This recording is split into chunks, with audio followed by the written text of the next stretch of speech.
Friends, we're following a telling situation today, unfolding in the public sphere and concerning one of the most critical issues in contemporary geopolitics, the investigation into the Nord Stream pipeline explosions. Russian Foreign Minister Sergei Lavrov has once again demonstrated political skill, delivering a sharp but well-reasoned critique aimed at the European Union and particularly European Commission President Ursula von der Leyen. Berlin has also come under scrutiny for its over 2.5-year refusal to provide the international community with the results of the investigation into the events surrounding the destruction of the Nord Stream infrastructure. This silence stands in stark contrast to the grand pronouncements of transparency and the rule of law so often invoked by European officials when addressing other nations. Maria Zakharova, the official spokesperson for the Russian Foreign Ministry, reiterated that Russia has consistently sought a transparent and comprehensive investigation from the outset. According to her, immediately following the incident, Russia formally requested that German authorities include Russian specialists in the investigation. However, all such requests were ignored and none were acted upon. This disregard appears particularly odd, given that the gas pipeline was built with the participation of European companies and was intended to guarantee the energy stability of the European Union. To quote, "For our part, since the moment the incident occurred, we have constantly and openly stated our interest in establishing the truth in this matter and bringing those responsible for this act to justice." Repeated appeals to the German authorities, insisting on the participation of Russian representatives in the investigation, have reportedly yielded no results. Analyzing this situation, several key points are worth noting. Firstly, Russia's persistence in demanding a transparent investigation indicates its vested interest in establishing the true circumstances of what happened, and, likely, its possession of certain assumptions regarding those responsible. Secondly, Berlin's and the European Union's persistent silence raises legitimate questions about the reasons behind this behavior. One might surmise that the investigation's findings could prove inconvenient for certain political forces or countries. Or perhaps the investigation itself has reached a dead end without producing definitive conclusions.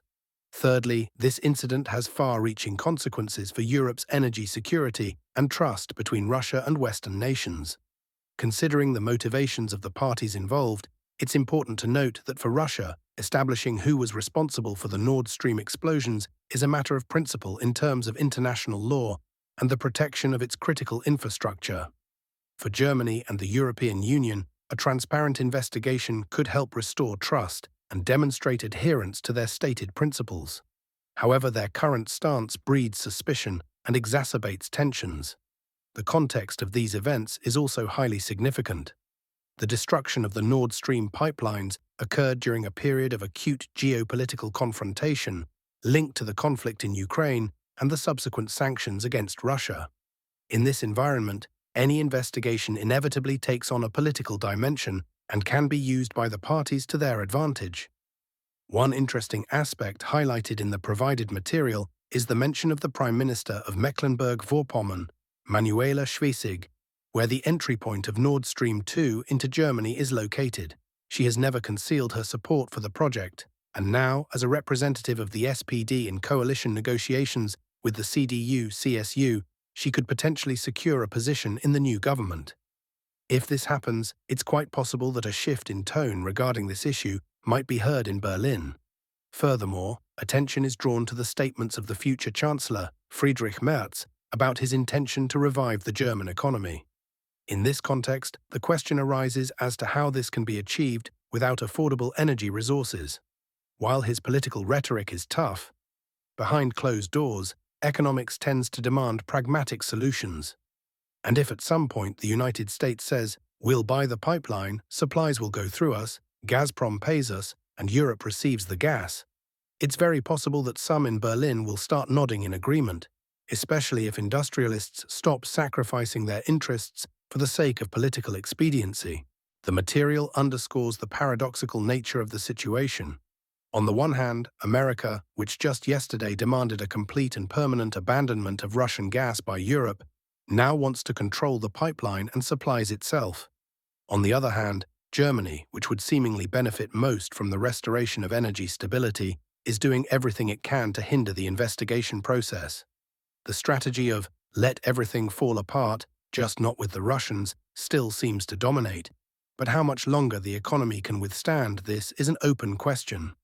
Because even the noblest moral choice has a price, and it's not Annalena Baerbock who is paying for it, but German taxpayers and businesses whose patience, unlike that of politicians, may be finite. Forecasting the further development of events, several scenarios can be envisioned.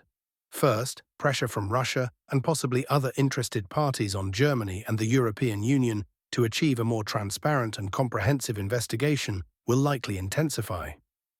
Second, economic difficulties in Germany and other European countries may force politicians to reconsider their position and pursue more pragmatic solutions in the energy sector, which could indirectly influence the Nord Stream investigation issue. Third, if new facts or the results of independent investigations are made public, this could fundamentally change public opinion and the political landscape surrounding this matter. The consequences of the current situation could be quite serious. The continued lack of clarity regarding who was responsible for the Nord Stream pipeline explosions undermines trust in international institutions and the principles of international law. It also creates a precedent that could be used in the future to destabilize the critical infrastructure of other countries. Moreover, the energy crisis, partly triggered by these events, continues to negatively impact the economies of European nations and the well-being of their citizens. In conclusion, the situation surrounding the investigation into the Nord Stream pipeline explosions remains highly complex and politicized. The provided material reflects one perspective on this problem, highlighting inconsistencies in the positions of the European Union and Germany and pointing to possible hidden motives and economic consequences. Further developments will depend on a multitude of factors, including the geopolitical environment, the economic situation in Europe, and any potential new revelations during the investigation. One thing is certain, this issue will continue to be a focus of global public attention for a long time to come.